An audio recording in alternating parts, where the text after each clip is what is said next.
Hi guys! I'm here to talk about Everybody's Gone to the Rapture. The area we picked the pattern up from can no longer be located on the scope. That's just not possible. You can see significant changes to the quality of the ambient light in that part of the sky.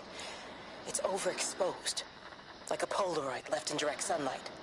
So, I have played through this game twice now, both times trying to be as complete as possible, get as much of the story. The second time I realized I'd skipped a lot, so I played through much slower. I streamed the whole thing. It took me about 3 days. It's a very short game.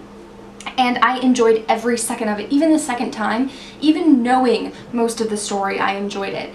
I loved kind of the nuances, the new feeling that you got from playing it.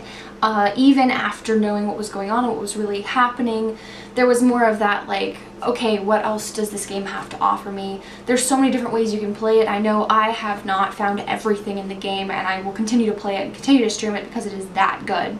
If you like story-based gameplay, if you like beautiful scenery that you can just kind of take in and walk through for hours, this is the game for you. A lot of the things that I have heard from people as far as this game goes is that it's very slow. And the truth is, it is. You can't walk any faster than like a normal steady pace. I think the reason for this is because they packed so much detail in there that the game wouldn't render if you could move any faster. It is so pretty.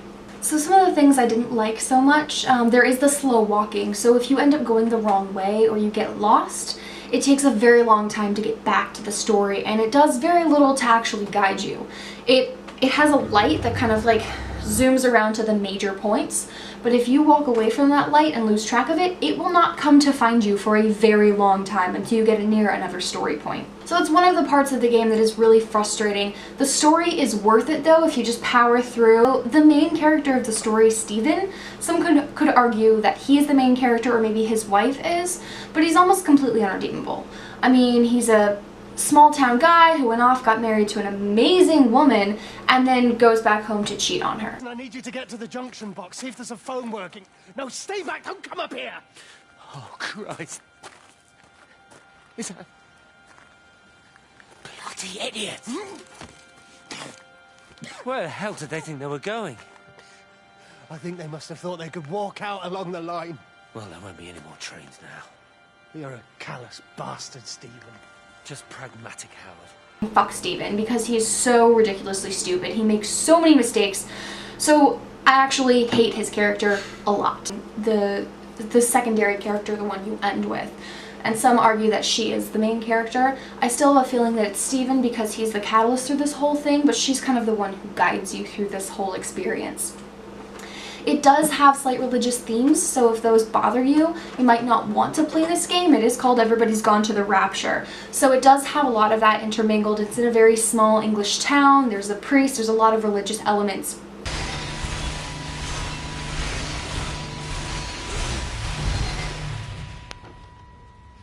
Their line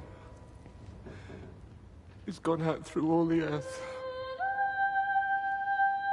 And their words to the end of the world. In them hath he set a tabernacle for the sun.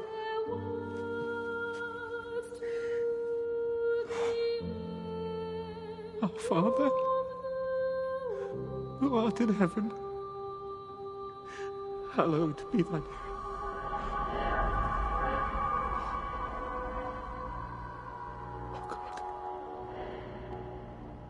Oh God.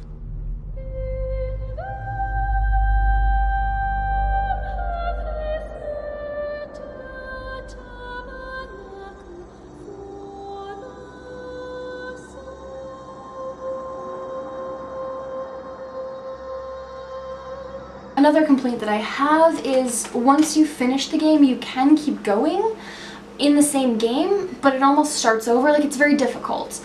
So you actually have to do all of the actions that you're going to do before you get to the end scene where it restarts and you have to start from scratch again. When it comes to the actual story though, learning about how each of the characters are intertwined is really amazing because you meet these seemingly unconnected people, and you find out like one of them is Steven's mom, one of them is his wife, one of them is his girlfriend. There's so much going on, and you can go through for hours just like slamming car doors and opening things and looking at all of the serious amounts of detail, just amazing detail that they put into this game.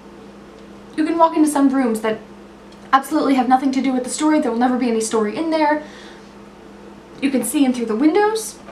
You can see books. You can see like blood splatters, like little things like that. It's just, the detail in this game is incredible. A cool aspect of this game is that you actually don't ever see yourself, which I thought was a really cool, different way of doing like the player character. Usually you see like your hands, or you'll hear like a voice or breathing or something that I think game makers or developers think that it kind of puts you more into it because you're like hearing yourself breathing. But the cool thing is that you could be anyone playing this game, any age, any gender, any ethnicity, and nothing will pull you out of believing that it's you walking through this town. You only hear yourself when you're actually saying something. You don't actually see anything, so there's no like jarring disconnect if they happened to be like black hands and you were white, you know, like there's none of that. So you don't have to worry about that aspect of it. And you never actually see any of the characters either. So you're very free to imagine what they look like. All you see is like these shiny outlines. So it's a very empty town, and then like impressions of what were once people.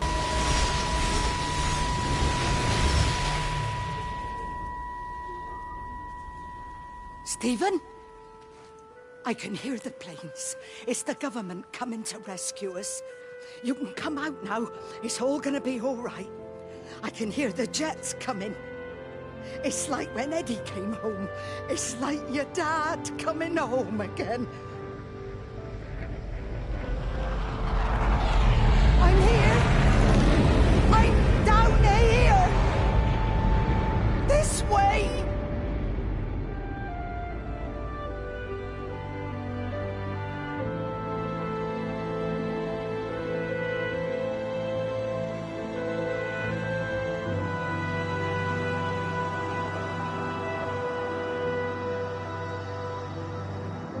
So it's really neat to kind of talk about the game with other people as they're playing it from their perspective and see what they see versus what you see. And there is still some imagination involved, which I think is part of the fun of playing video games, is being able to imagine where you are and who you are and like put yourself in that position. And in this game, you really do get sucked in.